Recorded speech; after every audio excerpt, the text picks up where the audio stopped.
So, which vehicle is best to live in full-time? That's the question. We've just explored over the last dozen videos or so some different options, different categories of vehicles, and the pros and cons of each. But which one is best to live in full-time? Here's my take. There is no perfect vehicle for every person at every time. What do I mean by all that? Well, let's unpack it real quick. First of all, there's no perfect vehicle. Every vehicle has good things and bad things. There's always trade-offs. And what it comes down to then is what's right for each person. So what's right for me based on my needs and my preferences may not be right for you. Different people have different needs and preferences. That means different vehicles are going to be better suited to them. If gas mileage is a priority for you and your budget's tight, that's going to impact your choice of vehicles. If the overall cost of ownership is a real important factor, that's going to impact your choice. If you're more concerned with comfort or even luxury, that's going to impact. So all these things come together and to make it, where there's really no one perfect vehicle for every person and at every time. That's the third part of that, is that our needs change over time and our preferences change over time. So what's an ideal vehicle for me at one point may not be an ideal vehicle a year or several years down the road. So anybody that tells you there's one perfect vehicle for everybody all the time is selling something. You don't want to buy it, okay? Seriously, people have different needs and preferences, and so there's not one right choice. Instead, it's what's right is what best meets your needs and your preferences at any given time. That might be a van, that might be a truck, it might be an RV, whatever it is that meets your needs. So my suggestion, that's why you've been watching this anyways, is to know what my take is. My opinion, if you're not sure, shoot for the middle of the road. Shoot for the middle of that continuum line we talked about earlier between on the one end being cheap and easy to get into but not so comfortable, and on the other end being expensive but really comfortable and spacious. Shoot for something in the middle, and for most people, if you're just not sure, that's going to mean a van of some sort. Could be a full-size van, cargo or conversion, could be a minivan, depending on, again, what you can find in your local market, whether you're traveling alone or with somebody else, how much space you think you need, gas mileage, that sort of stuff. But probably for most people, if you're just not sure what's going to be best for you, usually a van is a pretty good place to start, whether full-size or minivan. Though one of those two choices, the full-size or a minivan, is usually going to be the best all-around vehicle if you're not sure that you need something different. Unless you're sure you need the four-wheel drive, or you're sure you need smaller and better mileage, or you're sure you need bigger. If you're just not sure, you're not certain, go shoot for the middle of the road there with one of the van options. That's probably will serve you pretty well, and at least, even if it's not ideal for you, it'll be good enough that it'll work for you while you're figuring out what you really do want. Another option I'll throw out there is a suggestion, and I actually did this myself when I got on the road full-time a year and a half ago. Start with what you already have. Whatever it is, as long as it's reasonably decent condition, and if you can possibly figure out a way to live out of it, try starting with that. Even if it's not going to be ideal. So why do I say that? Well, for one thing, you've already got it. So you don't have to worry about spending money and hassle trying to get a different vehicle, hoping it's going to be reliable, wondering what you don't know about it, that sort of stuff. And if you're just not sure, starting with what you got gives you a chance to figure out what your needs really are. Because it's easy to think you need a whole bunch of stuff, and you find out that half of it you don't really need. And then it's easy to overlook some things that you really do need. So just starting with what you have is a way to get out there, experience life on the road, and you'll start to figure out what really does matter to you and what does not.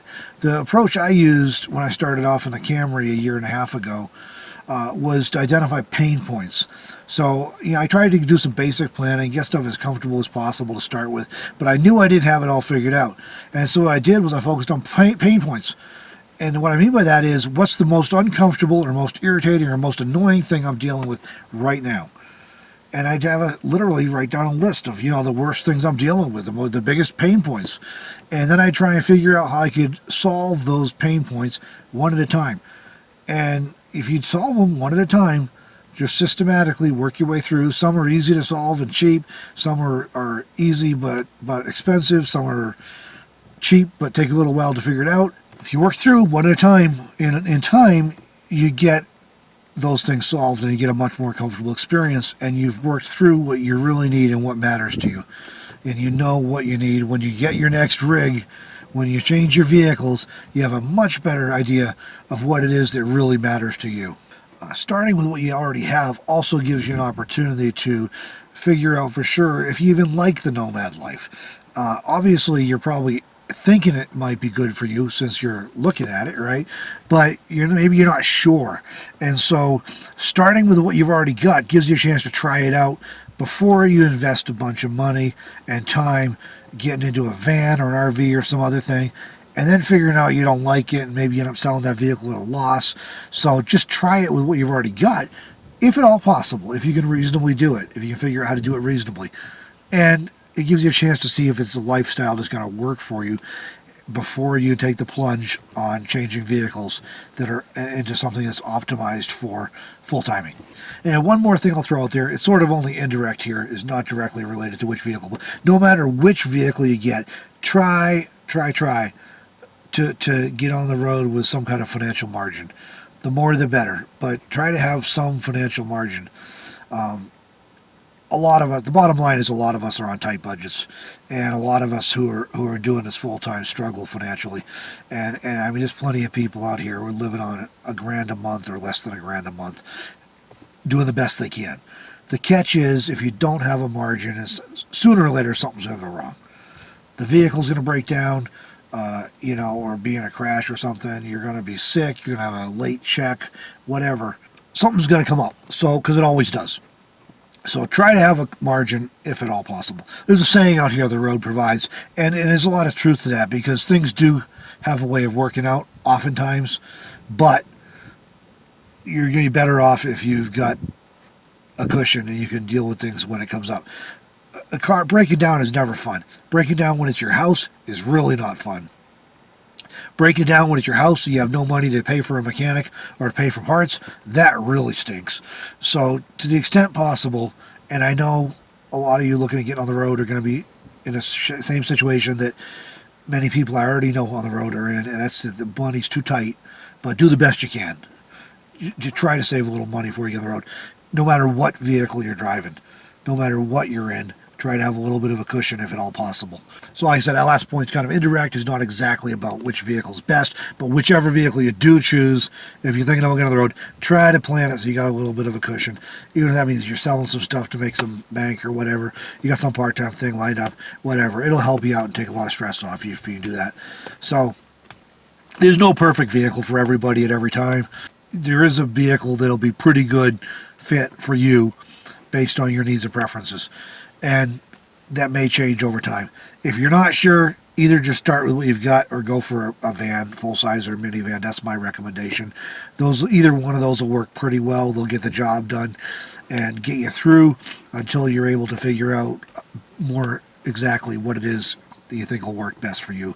If you're just tuning in and you missed the earlier videos, there's a link in the description to the playlist for this whole series. The total's like 14 videos covering different kinds of vehicles and the pros and cons, goods and bad of different vehicles. Hopefully this will help you out if you're thinking about getting on the road or wondering about it.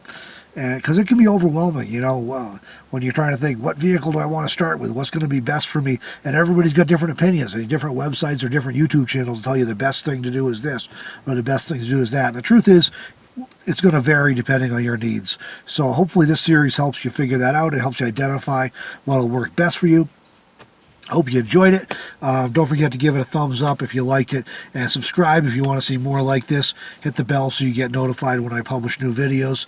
Thanks everybody for watching. Hope you enjoyed this series. We'll see you in the next video.